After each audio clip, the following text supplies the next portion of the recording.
As I think many of you probably know, Colbert's late night show has been canceled. Stephen Colbert will no longer do the late night TV. And it's not just that he won't do late night TV, it's that the show has been put on ice. There is no replacement. So what started with the incredible success of Johnny Carson and continued with, other people who have manned that seat and done, really, really, really well, has now, for at least on network TV, has basically pretty much died. Now, many people, including Elizabeth Warren and Bernie Sanders, predictably, blame politics for this, right? This is a consequence of the fact that Colbert is making fun of Trump or something like that. And maybe that played a factor. But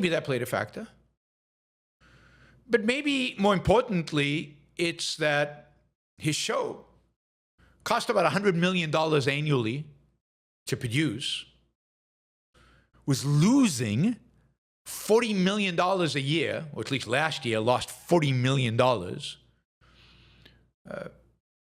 host was making at least $20 million.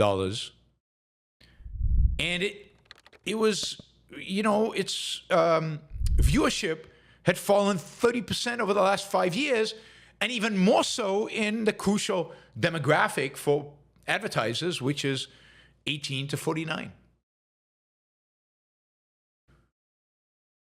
So the economics of television, the economics of broadcast TV, just don't allow for expensive shows like Colbert, who appeal to a niche audience, basically for political reasons. Gutfeld has a similar show on Fox, and it appeals to his niche audience. Now, his niche audience is bigger than Colbert's niche audience, but still. But of course, he's not on broadcast TV. And indeed, I think we're at the end of, broadcast TV. And certainly at the end of any kind of marginal shows that are marginal are just not going to be able to survive in these frameworks. So I doubt that this was political, although I'm sure that didn't. I'm sure that the rating drop was political. Only appeals to so many people. But I don't think his firing and the cancellation of the show was basically political.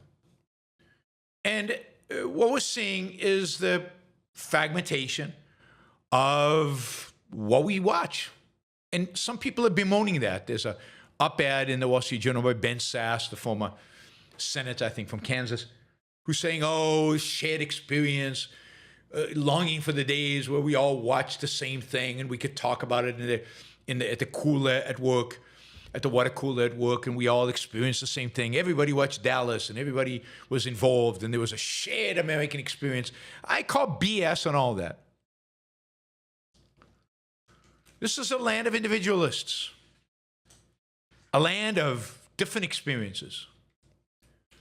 And the media landscape today is so much more attuned to that fact. You can go on Netflix, you can go on a gazillion different channels and shows and watch exactly what you want and not watch anything that bores you, even if the rest of the country is watching it. We can each watch what we love, and we can find other people because of the internet who enjoy the same things we enjoy, and we can create little mini communities of shared values rather than being stuck with the same boring thing that everybody else is watching. 3 channels, CBS, NBC, and ABC. Or in Israel, when I grew up, 1 channel. Well, when I grew up, there were no channels, but when they had TV, 1 channel.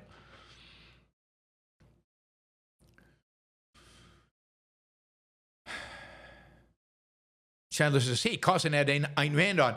That would never happen now. Yeah, but now it wouldn't matter, right? Because nobody's watching the equivalent of Carson. Now she'd have to get on Joe Rogan. And I think Joe might have Ayn Rand. And, I think there are a lot of people who might actually have Ayn Rand, let's say in the podcasting world, which millions of people listen to. And given the internet, it's quite likely that Ayn Rand would have even more distribution today than she did back then.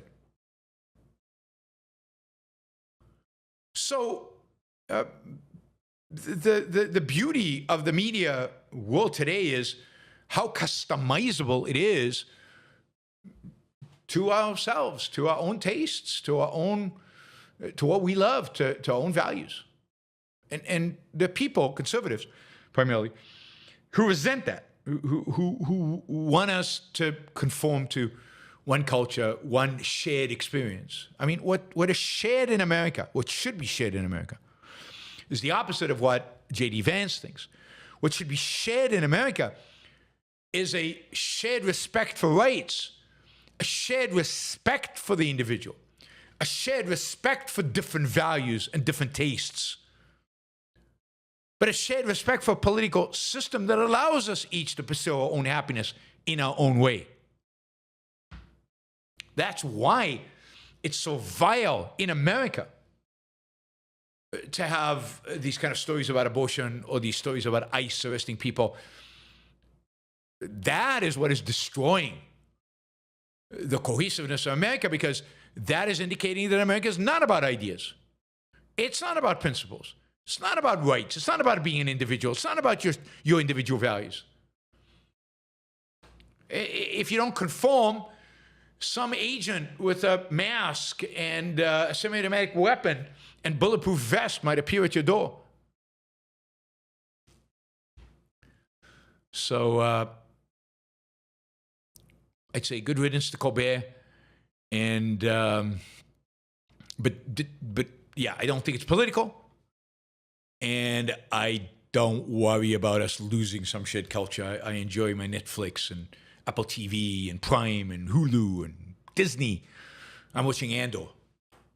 It's starting to get interesting. First 2 episodes, season 2, But starting with episode 3, it's getting better. All right.